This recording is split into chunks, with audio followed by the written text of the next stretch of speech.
Labi, ir viss kārtībā, smuki. Nu jā, tā, ir redzams? Laikam ir. Ir redzams. Jā. Tātad mums ir pirmā lieta, par ko mums būtu jārunā vēl šodien pēc visa tā, ko jūs esat pateikuši, absolūti pareizi un varbūt zināmā mērā šokējošu, kā tad mums būtu jāpārbauda sterilizācijas iekārtas. Tas ir atsevišķs stāsts. Jo, protams, ka mums ir, nu labi, es teikšu, uzņēmums, kas veic šīs te atbilstības apstiprinājumus ļoti korekti un kam var uzticēties. Parādās arī vēl papildus jaunu uzņēmumu, kur cenšas darīt to pašu, bet vēl joprojām pastāv nianse, ka daļa šo te piegādātāju atbrauc, noliek savu iekārtu, ieštepselē viņu rozetē un pasaka, visu ar to mēs esam beiguši. Čau, miers, jums viss strādā. Patiesībā īsti laikam gluži tā nebūs. Ja mēs veicam šo te sterilizācijas iekārtu atbilstības apstiprinājumu, tad tur ir vairākas lietas. Pirmā ir uzstādīšanas, jeb instalācijas atbilstība, kā tas ir veikts. Nākamā ir darbības pārbaude, tātad darbības atbilstība, vai vispār iekārta dara to, kas viņai būtu fiziski jādara. Un trešā ir veiktspēja. Vai pēc šiem te diviem iepriekšējiem, vai konkrētā iekārta vispār ne tikai ir uzstādīta forši, darbojas forši, bet arī spēj veikt to, ko mums vajag. Par rekvalifikācijas daudz īpaši šai gadījumā nerunāšu, jo pie sterilizācijas iekārtām atšķirībā no pārējām, mums reāli vajadzētu šādas te atkārtotas pārbaudas veikt tik pa 11 mēnešiem, izņemot gadījumus, ja tiek veikts kaut kāds specifisks kapitāls remonts un tiek mainīti mēzgli, kas varētu teorētiski būtiski ietekmēt sterilizatoru darbību. Tas varētu būt, teiksim, vakumsūknis, noplūdes vārsti, varētu būt, pieņemsim, varētu būt arī durvju blīvs un tā tālāk. Ja? Viss, kas mums var specifiski ietekmēt pašas iekārtas darbību. Uzstādīšanas vai instalācijas kvalifikācija, respektīvi, šī pārbaude mums sniedz dokumentālu apstiprinājumu tam, ka vai būtu jāsniedz patiesībā, ka iekārta ir pieslēgta pareizi, visi savienojumi, tad gan gaiss, gan ūdens, ja nepieciešams arī centralizēta vaika padeve, ir pieslēgta pareizi un atbilst tam, ko ir prasījis ražotājs. Jo ražotājiem ir savas specifiskas prasības, un mums vajadzētu šīs prasības izpildīt, un varbūt šai gadījumā arī kā lietotājiem, ja mēs esam pietiekami kvalificēti, pārbaudīt, vai tiešām tas tā ir. Parasti vai praktiski vienmēr šādas pārbaudas veids ražotāja pilnvarots pārstāvis. Tas var būt gan izplatītāja algots inženieris, vai, teiksim, ir specifiskas situācijas, kad iekārta, ja ir viņa pietiekami sarežģīta un šis inženieris nav bijis īpašā apmācībā pie ražotāja, ka to veids kopā ar ražotāju pārstāvi, ražotāju darbinieku. Tādas situācijas arī ir. Starp citu, pavisam nesen pie mums šāda situācija bija, bet tas nav attiecināms uz sterilizatoriem, uz citām iekārtām, ka pašu uzstādīšanu fiziski veica mūsu vietējie izplatītāji pārstāvi, bet pārbaudi gala rezultātā veic tieši ražotāju inženieris. Un var pateikt godīgi, ka arī 2001. gadā arī man pašam bija tāda situācija ar sterilizatoru, ka uzstādīšanu, visu nolikšanu vietā, pieslēgšanu veicām mēs paši šeit, bet pārbaudi, kā mēs to izdarījām, atbrauca ražotājs un paskatījās vai pārbaudīja, kā mēs to esam izdarījuši. Šeit ir nianse, ka lietotāju pārstāvim nav obligāti noteikta klātbūtne šajā procesā. Mēs varam arī nebūt klāt, jo ne katram no mums ir atbilstoša kvalifikācija, lai mēs varētu vispār kaut ko pārliecināties, ka jā, viņš ir izdarījis pareizi vai nepareizi. Lielā vairumā gadījumā mēs vienkārši redzam, ka konkrētais inženieris vai tehniķis atzīmē tā saucamajā kontrollapā vai čeklistā, ka viss ir ok, viss ir forši, varam darīt tālāk. Un ļoti būtiski ir tas, ka tad, kad iekārta ir uzstādīta un izplatītāja vai ražotāja inženieris ir pārbaudījis un aizpildījis šo kontrolu lapu vai kontrolu sarakstu vai šo kontrolu grāmatu, vienalga, kā mēs viņu sauktu, visa atbildība par konkrēto pārbaudi gulstas uz ražotāju pārstāvi. Ne pie kādiem apstākļiem nav situācija, ka šeit mēs varētu teikt, lietotājs ir atbildīgs par to, kā iekārta ir uzstādīta. Darbības pārbaude arī specifisks protokols, kura laikā tiek pārbaudīts, vai iekārta vispār ir spējīga veikt to vai darīt to, kas tā ir jādara, kam viņa ir paredzēta. Un, ja mēs runājam par sterilizatoriem, tad šeit ir specifiska prasība, tad Eiropas norma, kas ir atzīta arī Latvijā par spēkā esošu, tātad LVS EN 285. Šo normu mums pilnībā ir jāievēro, ja mēs darbojamies ar šīm iekārtām Latvijas valsts teritorijā. Šīs darbības pārbaudi, kā to darīt, arī veids ražotāja pilnvarots pārstāvis, jo viņš ir apmācīts. Viņam ir jāpārbauda. Tad, kad viņš ir veicis šo te uzstādīšanu, pārbaudījis, ka viņš ir izdarījis pareizi, viņš pats veic šo te pārbaudi. Parasti, kā jau te ir rakstīts, to veic izplatītāja algots inženieris tehniķis. Var gadīties situācija arī šajā gadījumā, ka piedalās ražotāja darbinieks vai tieši ražotāja inženieris, ražotāja tehniķis.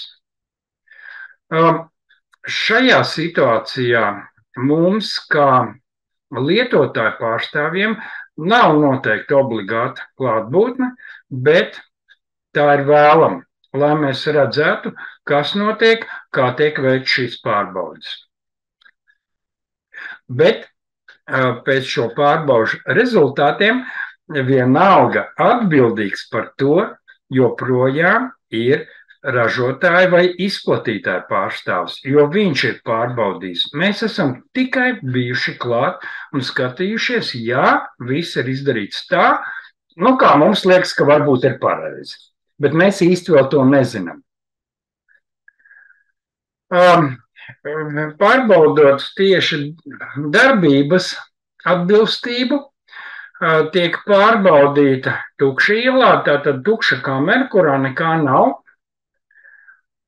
Un šajā gadījumā tehniķis pārliecinās, ka ir sasniegts noteikts temperatūras, sasniegt noteikts spiedieni, sasniegt noteikti vakuma dziļumi.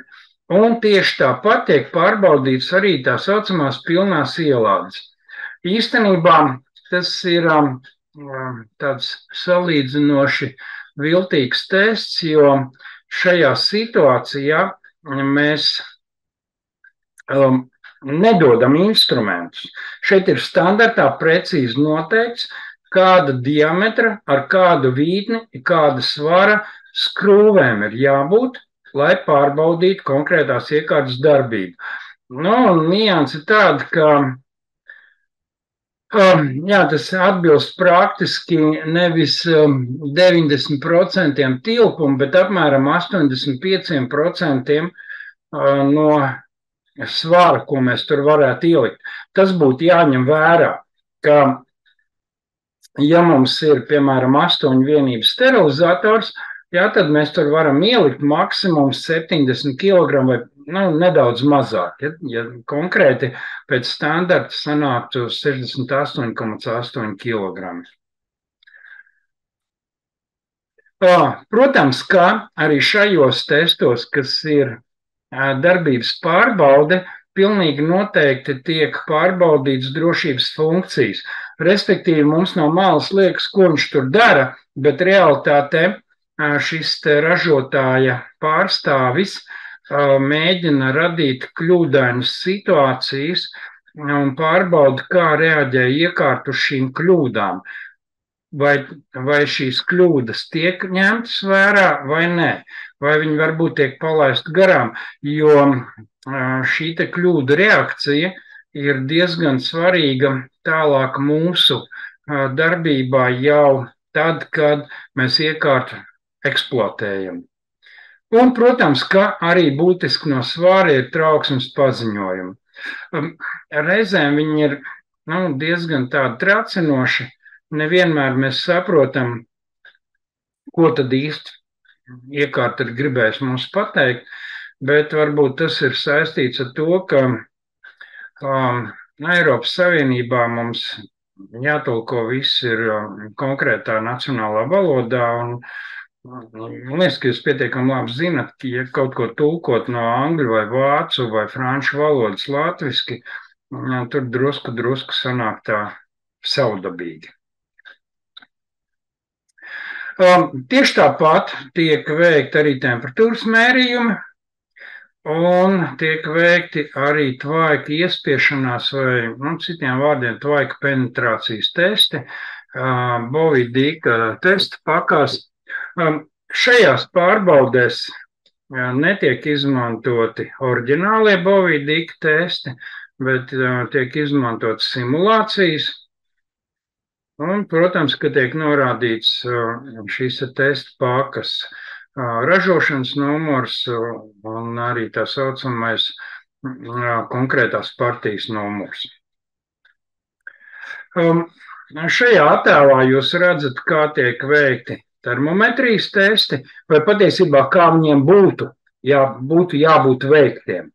Ja, ka tiek izvietoti diezgan daudz, teiksim, pat pieklājīgi, 12 šādi te logeri, tā saucamie, un tiek mērīts visās šajās pozīcijās, kas tad īsti šajā konkrētajā vietā notiek. Jo, redziet, ir tā, ka mēs jau īsti neredzam, kas notiek sterilizatoru kamerā, tad, kad durvis ir aizvērts un poga ir nospiesta. Bet ir jāatcerās vai jāiztēlojas tas, ka kamerā procesa laikā situācija nav homogēna.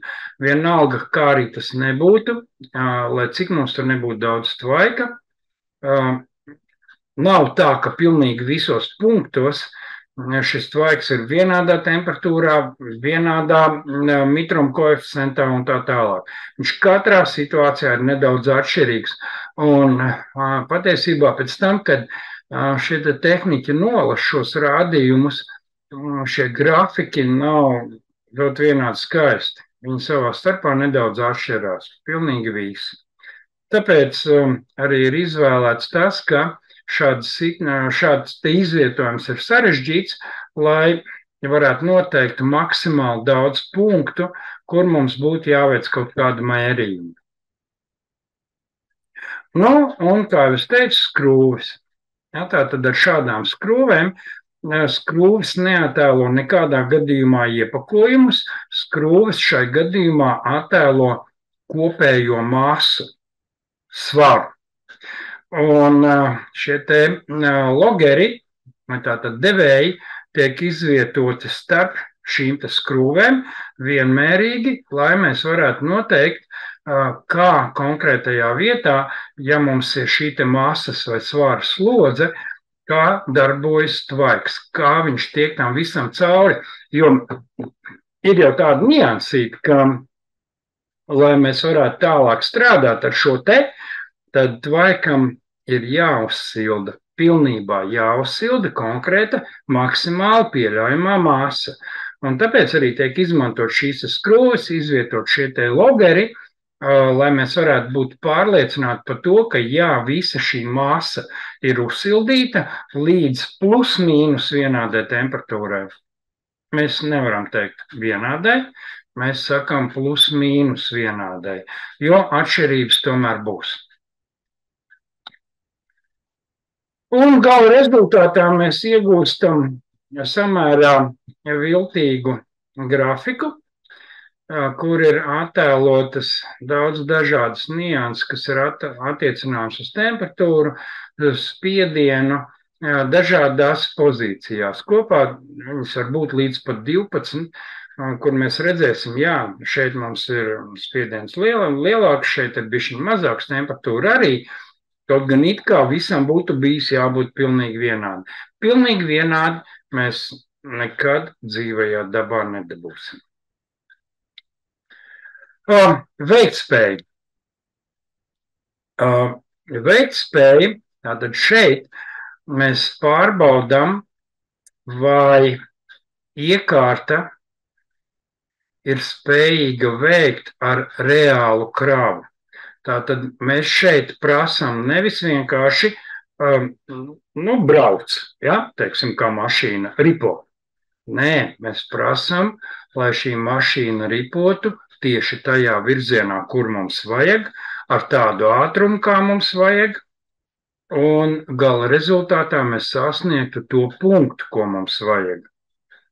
Lai tas nebūtu atšķirīgs no kaut kā cita, kaut gan šī te mašīna patiesībā motors rūc, riteņi griežās, viss ir ideāli, ja?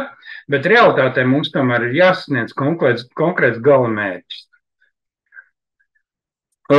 Veiktspējas pārbaude šeit ir nedaudz nianses jau. Var veikt gan ražotāja pilnvarots pārstāvs, tātad vai no paša ražotāja inženieris vai izplatītāja inženieris, kurš ir pilnvarots, gan arī lietotāja pārstāvs var to veikt. Vai abi kopā? Ja šo te veiktspējas pārbaudi veids lietotāja pārstāvs, un šeit ir nianses, viņam ir jābūt iekārtas ražotāja apmācītam un lietotāja iestādes rīcībā jābūt visai nepieciešamai mēraparatūrai. Tātad visiem šiem te logeriem. Plus tam šim te konkrētajam tehniķim, un tas nebūs sterilizācijas nodaļas tehniķis, tam būtu jābūt medicīnas tehnoloģiju daļu tehniķim vai kaut kam līdzvērtīgam, kurš ir bijis aizsūtīts apmācībās pie ražotāja pārstāv, vai ražotājs viņam ir izstāstījis, parādījis, iemācījis un pārbaudījis, vai viņš to atceras un prot to darīt, tad būtu jābūt atsevišķam inženierim, kurš ir spējīgs šo te veikt. Un ir jābūt, protams, klāt arī ražotāja apstiprinājumam, ka jā, konkrētais cilvēks ir bijis pie mums apmācībās, jā, un viņš ir spējīgs šo procesu veikt. Vienlaicīgi, protams, ka ārstniecības iestādē būtu jāiegādāt, nevis būtu, bet patiesībā obligāti jāiegādājas visa nepieciešamā mēraparatūra, kas ir vajadzīga šim gadījumam, un jāseko katru gadu, lai šī mēraparatūra būtu pietiekami pareizi kalibrēta, lai tā atbilst tam, kas ir jādara. Ir variants, kā šo mēraparatūru var iznomāt no kaut kāda izplatītāja vai ražotāja pārstāvi, bet īsti, vai tas būs pareizi, es nevaru apgalvot. Bet katrā ziņā šai mēraparatūrai ir jābūt šīs te pārbaudas veicēja rīcībā. Un šai situācijā ar to šī tātad performance vai veiktspējas atbilstības pārbaude atšķiras no divām iepriekšējām, ka lietotāja pārstāvim obligāti ir jābūt klāt, jo lietotāja pārstāvis nosaka, ko tad mēs īsti pārbaudīsim, kāda būs šī krava. Šeit nav tā, ka ir aprakstīts standarts, ir jādara tā un tā un tā. Lietotājiem vienmēr šīs kravas ir nedaudz atšķirīgas, vai varētu pat teikt krasi atšķirīgas reiz pa reizei. Tāpēc šeit ir jābūt klāt lietotāju pārstāvim, pilnīgi noteikti, jo viņš nosaka, ko tad īsti mēs darām un ko mēs gribam panākt. Un, protams, ka attiecīgi tieši tāpēc, ka mēs kā lietotāji nosakam šīs kravas saturu, mēs esam arī atbildīgi par veikto pārbaudi, izdarītiem secinājumiem un apstiprinātiem rezultātiem, jo mēs esam pateikuši, tagad mums ir jāpārbauda ar šo un šo. Un tas tiek pārbaudīts, ražotāja pārstāvs pasaka, ok, jums bija šāda un tāda rezultāti, tas ir tas un tas un tas, un tad mēs kā lietotāja pārstāvji pasakam, jā, tas mūs apmierina. Un tajā brīdī, kad mēs pasakam, jā, tas mūs apmierina, visa atbildība par to, kam mēs esam piekrituši, gulstas uz mums. Šeit ir tā sīkā nianse, mazā starpība starp uzstādīšanas kvalifikāciju, darbības pārbaudu un veiktspējas pārbaudu. Lūk, veiktspēju mēs varam pārbaudīt arī dažādā veidā, izvēloties konkrētas kravas ar konkrētiem materiāliem un konkrētiem komplektiem, kā tad tas īsti strādā. Bet arī šeit ir maz nianse, ka ja mēs esam veikuši šādu veiktspējas pārbaudu, tad konkrētie komplekti tieši šādā veidā arī ir jāapstrādā. Mēs nedrīkstam to darīt savādāk, vai vismaz nevajadzētu to darīt savādāk, jo apstiprināta atbilstība ir tieši šīm, kā tas ir. Tā ir šāda fotografija, bet patiesībā, protams, ka tā krava var būt atšķirīga, ja? Tas nebūtu nenozīmē, ka tieši šādi. Mēs viņu varam sakombinēt dažādā veidā, un mana personīgā pieredze liecina, ka ir situācijas, kad ražotāja pārstāvs veicot tieši veiktspējas atbilstību, konstatē, ka to nav iespējams pierādīt.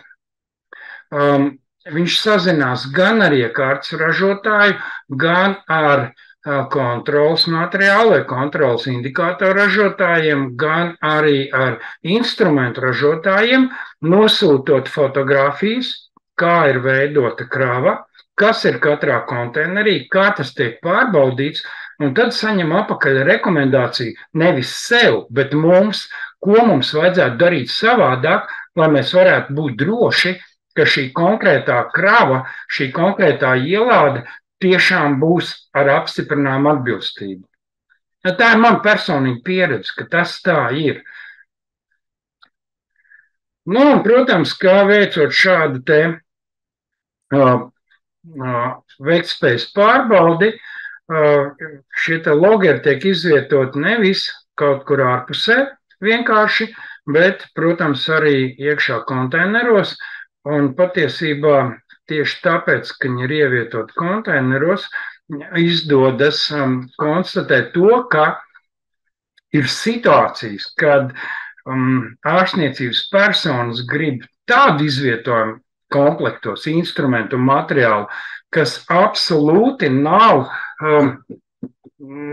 kam nav iespējams pierādīt veiktspēju. Ja tātad viņi grib kaut kā tā to visu novietot, ka šīta situācija, tvaiga situācija konteinerī neatbilst tam, kas būtu nepieciešams. Un tad ražotāja pārstāvji parasti dod mums šo informāciju, mēs esam spiesti vai sazinamies ar lietotāju, gala lietotāju, tātad operāciju bloku vai nodaļu, un parādām viņiem šo informāciju un sakam, varbūt, ka mēs varētu tomēr to izvietot savādāk, jo ir tāda un tāda situācija, ka tieši kaut kāda konkrēta instrumenta vai medicīnas ierīces dēļ nav iespējams veikt šo un šo un šo, un mēs nevaram garantēt satura sterilitāti ne pie kādiem apstākļiem.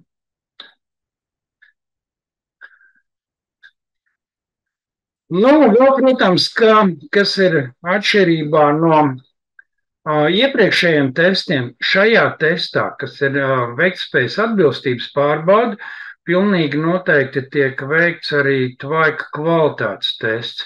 Jo no vienas puses mums liekas, jā, viss ir baigi jauki. Mums, teiksim, sildās teikāna, pa snībīti nāk ārā tvaiks un viss ir ļoti forši. Bet patiesībā tvaiks var būt gan pa mitru, gan par sausu. Ja? Viņā var būt pārāk daudz nekondensējumu gāzu, ko mēs tā nekādīgi citādāk nevaram noteikt, kā tikai veicot šīs te pārbaudas. Gan tvaika mitrumam, gan sausumam, gan nekondensējumu gāzu klātbūtnē ir ļoti precīzi noteikts standarts, kuram arī mums ir jāseko. Patiesībā mēs sekojam, vai mums būtu jāseko ūdens kvalitātei, no kura tiek ražots tvaiks. Un tvaika ražošanu nodrošina šie ģeneratori un ražotāja pārstāvs pārbauda, jā, šī tvaika kvalitāte ir atbilstoša, bet mums ir jāseko sākotnējiem ūdenim, un prasības ir diezgan noteiktas. Kādai ir jābūt konduktivitātei, cik daudz drīkst būt sākumā nekondensējumu gāzu, kāda ir kopējā ūdens tīrība un tā tālāk. Un, protams, kā tiek veikts arī tvaika penetrācijas tests, tātad cik dziļi šis tvaiks spēj iespiesties mūsu pašu komponētajās kravās vai tajā, ko mēs gribam, un kā nostrādā tā saucamie laika spiediena temperatūras vai TST indikātori konkrētajās situācijās. Gala rezultātā mēs saņemam pietiekami lielu daudzumu. Parasti tās ir ne mazāk kā 3 mapes, varētu būt pat vairāk, kurās ir aprakstīti visi šie mērījumi, iegūtie rezultāti. Un šīs mapes mums ir jāglabā vismaz līdz nākamajai atkārtotajai pārbaudē. Tas ir attiecināms uz veiktspēju. Uzstādīšanas un darbības pārbaudas atkārtot mums būtu jāveic tikai tad, ja konkrētā iekārta, teiksim, no viena korpusa tiek pārnests uz citu korpusu. Tas ir apmēram tā, kā mums bija Stradiņos, kad 17. gada sākumā no viena korpusa, kur atradās vecā vai iepriekšējā, vecā nesmuku teikt, iepriekšējā sterilizācijas nodaļa, tika pārvietot iekārta uz jaunajām telpām un attiecīgi tāpēc, kā iekārta ir pārvietot, viņa ir par jaunu uzstādīta, ir jāveic visas pārbaudas. Visādi citādi, ja mums šī iekārta stāv un mēs viņu nekustinam, viņai sākotnēji pārbauda ir veikta, visu uzstādīšanas pārbaudi mēs atkārtot neveicam, darbības pārbaudi atkārtot neveicam, bet veiktspējas pārbaudi veicam regulāri. Faktiski sanāk reiz 11 mēnešos, izņemot situācijas, ja ir bijis jāveic kaut kāds remonts un tiek mainīti mezgli, kas var būtiski ietekmēt konkrētās iekārtas darbību. Un te ir vēl viena sīka nianse, ko parasti šo te pārbaužu veicēji ieraksta, ka ja mēs savā ikdienas darbā izmantojam savādākus indikātorus, tātad ķīmiskus vai bioloģiskus, kuri nav identiski vai analogi atbilstības pārbaudes laikā izmantotajiem, tad no šī te nostrādāja, nenostrādāja rezultātu interpretāciju mēs nevaram pieņemt kā patiesu. Un šādas te izmaiņas mūsu indikātoros ne pie kādiem apstākļiem nevar novest ne pie tiesvedībām vai kaut kā savādāk. Tāpēc, kā jau es teicu, visa atbildība par veiktspējas pārbaudi gūsts uz lietotāju. Atcerieties to. Un šī iemesla dēļ veicot veiktspējas pārbaudi nevis arī mēs, bet mēs nosakam arī, kādi indikātori tiks lietot. Mēs nevaram šajā gadījumā pateikt, ok, veiktspējas pārbaudi, jūs lietojat savus indikātorus, bet mēs pēc tam lietosim citus. Ja? Mums situācija ir ļoti vienkārša. Vai nu tad mēs pilnībā pārējām uz tiem indikatoriem vai tām kontrolas sistēmām, ko lietoja pārbaudas veicējs, vai arī jau sākotnēji veicot šo te veiktspējas pārbaudi, mēs šim te konkrētajam cilvēkam vai cilvēkiem sakam, labi, bet ir jālieto šie indikātori, ko mēs lietosim ikdienā, un tad jāpārbauda, kas tad īsti ir noticis. Savādāk nevar būt. Ja mēs, teiksim, primitīvi, veiktspējas pārbaudē lietojam Brownian indikātors, bet tālāk savā ikdienā lietojam GKE indikātors. Ja tas nedrīkst notikt. Tātad, ja mēs veicam veiktspējas pārbaudi un mums ir GKE indikātori, tad mums uz veiktspējas pārbaudas brīdi šiem te tehniķiem arī ir jāiedod un jānodrošina šie te GKE indikātori, vai arī otrs variants jāpāriet uz Brownian indikatoriem. Jo tikai tad šī dokumentācija atbildīs tam, ko mēs reāli darām. Pretējā gadījumā tas nebūs tas pats. Un absolūti neviena tiesvedība nenostrādās mums par labu. Jebkura tiesvedība nostrādās mums par sliktu un pateiks, mīlīši, bet jūs jau nelietojāt to, ar ko jūs pārbaudījāt. Tas ir jāņem vērā. Un vēl ir tāda nianse, ka veiktspējas atbilstību pārbaudīt veselības aprūpes iestādē, tas ir visproblemātiskākais posms visās pārbaudēs, kuras mēs veicam kopumā, lai mēs varētu palaist iekārtu darbībā. Un kāpēc? Situācija ir ļoti vienkārša, ka uzstādīšanas un darbības pārbaudēm ir ļoti precīzi noteikts prasības. To nosaka gan starptautiski, gan Eiropas normas, gan arī ražotāja rekomendācijas, vai pat arī precīzi algoritms, kā kas ir jādara. Tur ir salīdzinoši vienkārši. Varbūt to ir grūti izdarīt ķēpīgi, bet ir ļoti precīzi pateikt soli pa solim, kas ir jāizdara. Savukārt, ja mēs veicam veiktspējas pārbaudi, tad šī veiktspējas pārbaude ārstniecības iestādēs ļoti krasi atšķiras no procedūru veikšanas rūpnieciskā ražošanā. Jo rūpnieciskā ražošanā, kas mums ir zināms īstenībā par veiktspēju, mēs zinām produkta potenciālo piesārņojumu katru reizi.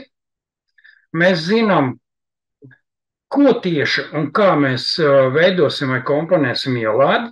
Mēs to varam prognozēt, un ne tikai mēs to varam arī plānot. Pat arī tad, ja mēs sākam ražot kaut ko jaunu, teiksim,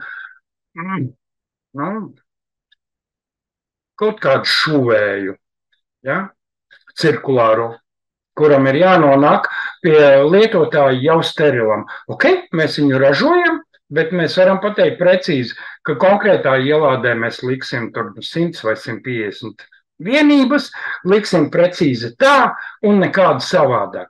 Respektīvi, ja mēs esam rūpniecisks ražotājs, tad mēs varam ļoti precīzi pateikt, jā, mums būs tāda un tāda krava, un katru reizi, kad mēs kaut ko mainām, vai, teiksim, ir jauns produkts, mēs varam veikt šo te atbilstības apstiprinājumu bez liekām problēmām. Savukārt, ja mēs esam ārstniecības iestāde, tad reāli prognozēt visus iespējamos kravas variantus, ielādes variantus mēs vienkārši nevaram. Lai arī Dens Brauns teica, iespējams ir viss neiespējamais, vienkārši prasa vairāk laika, es godīgi pateikšu, ka laikam šajā situācijā ir tā, ka tas tomēr ir neiespējami. Ja? Jo pieņemsim, ka mums ir ārstniecības iestāde, kuras rīcībā ir tikai 5 ķirurģiski vienas vienības komplekti, vairāk nav. Ir vidēji dienā tiek sagatavotas 5 sterilās vienības, kaut kāda tekstila materiāla, tad sālitītes, tamponi, varbūt puspalaga, palaga vai vienalga kas. Un vēl tieši tāpat ir 5 vienības atsevišķi instrumenti. Ja? Es ceru, ka jūs man piekritīsiet, ka tā ir salīdzinoši ļoti maza ārstniecības iestāde. Lūk, tad ņemot vērā to, ka mums kopumā šeit ir 15 sterilās vienības, kuras teorētiski var katru dienu nonākt, un nevis visas vienlaicīgi, bet kaut kādos laika periodos, un mums viņas ir jādabūna apakaļ, tad, jā, un vēl mums ir 8 vienību autoklaus, viens pilnīgi pietiek uz 15 vienībām, absolūti.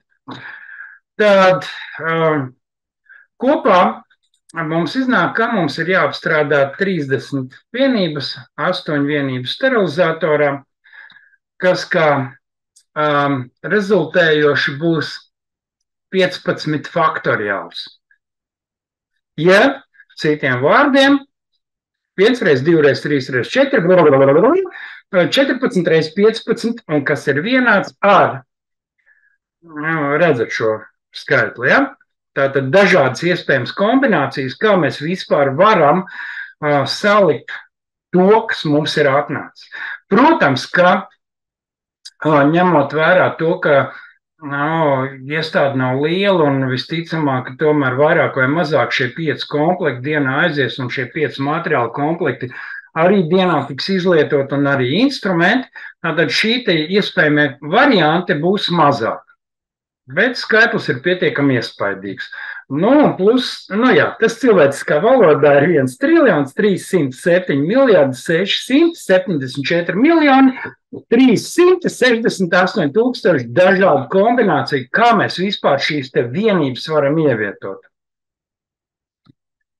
Un plus tam atcerieties, ka mums ir vēl 8 vienību autoklaus, kurā arī mēs šīs 8 vienības vienlaicīgi liekot, varam radīt 40 tūkstoši dažādu kombināciju. Kā mēs to izdarījām?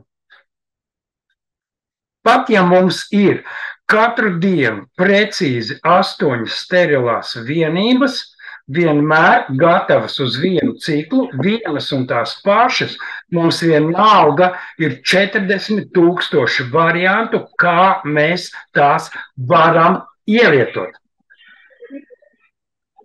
Ja, bišķiņ dīvaini, pareizi. Lūk, par šo laikam es runāšu vēlāk jau, kas mums ir jāprasa no saviem darbiniekiem vai precīzi jāievēro, lai tomēr zināmā mērā šīs te kombinācijas tiktu ievērotas vienmēr pēc iespējas vienas un tās pašas.